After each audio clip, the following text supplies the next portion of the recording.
A'udhu billahi minash shaitanir rajim. Bismillahir rahmanir rahim. Falenderojmë Zotin e Madhreshëm, paqja qoftë mbi të dërguarin e tij të fundit Muhammedin alayhi salatu wassalam. Në stacionin tonë të radhës, në këtë dritë të bekuar të Ramazanit, që ka ndriçuar mbar botën me rahmetin e vet, ky muaj i bekuar që po ecin ditët e tij një nga një dhe lumaj njeri që po agjeron dhe përjeton këtë muaj. E ai që s'ka mundësi me agjerua, Allahu ja mundsoft që vitin e ardhshëm të agjeroj. Kemi ardhur pra dhe do të ndalemi në stacionin e karavanit të këtij Ramazani në surën Ihlas, ku Allahu Dhul Jalal thot: Bismillahirrahmanirrahim, Kul huwa Allahu ahad, Allahu s-samad, lam yalid wa lam yulad wa lam yakul lahu kufuwan ahad. Me emrin e Allahut mëshiruesit mëshirbërësit, thuaj ai Allahu është një. Allahu është ai që çdo krijesë i drejtohet i mbështetet për çdo nevojë, as ka lindur kënd, as nuk është i lindur, dhe atij askush nuk i është i barabartë. Pra, lam yalid wa lam yulad wa lam yakul lahu kufuwan ahad.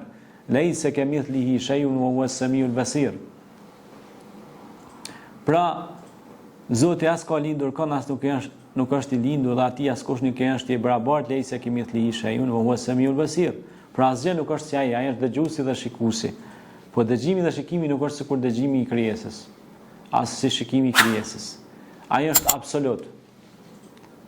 Ai është që ka kriju qiell, tokë, diell, han, njerëzimin, njeriu. Ai është Malikin Nas, Ilahin Nas.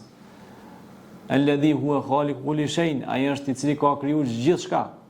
Rrotull nesh, brenda nesh, jashtë nesh, kudo, mbi ne, kudo rreth nesh, gjithçka është krijimtari e të madhit Allah i qofshin fal atij. Kullun men alejha fan wa yabqa wajhu rabbika dhul jalali wal ikram. E një ditë gjithçka do të marrin fund dhe do të mbetet vetëm Allahu te baraka wa taala, i cili është i pari që s'ka fillim dhe i fundit që s'ka mbarim. Surja Ihlas. Pejgamberi alayhis salatu wassalam ka thënë, kush e lexon surën Ihlas 3 herë, është si me lexuar gjysmën e Kuranit. Domthonë 1/3 e Kuranit. Pra nëse lexohet 3 herë, pra është si me lexuar gjysmën e Kuranit.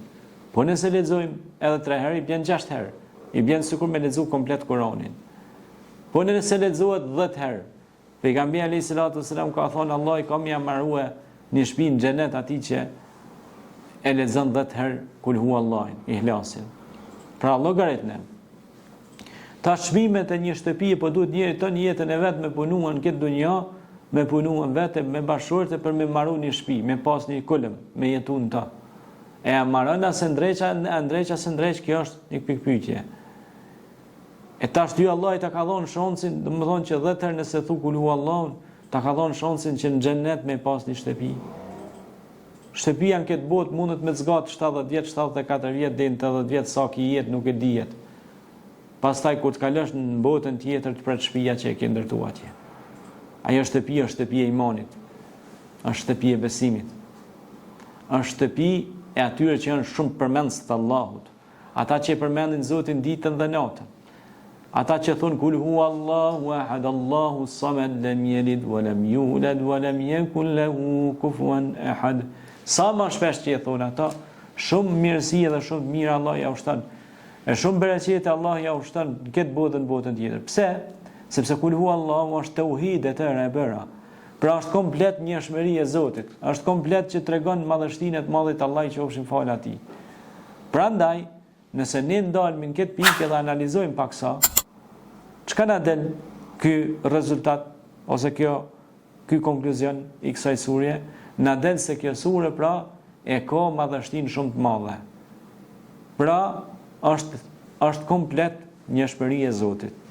Pra ti e dëshmon me guhen tonë, me mendjen tonë, me zemrën tonë, që Zoti është një, e s'ka tjetër. Dhe ati nuk i është asgjë e barabartë. Pra Zoti nuk ka shok. Pra Allahu është një.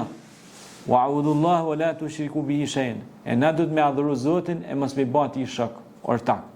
Sepse të bërit shok, ortakëri Allahu te barekutaala është padrejtësi e madhe. Është vullëm.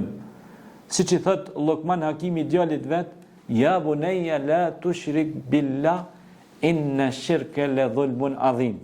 o djali jem, mos i bë Zotit shok se të bërit Zot tjetër përveç Allahit është padrejtësi, është errësirë shumë e madhe. Allahu na përmirësoft ne e familjet tona, e ju dhash Zoti mirësi, e ja u zbukuroft Allahu gjuhët dhe zemrat e shpirtat e juaj me përmendjen e Allahut. Selam aleikum.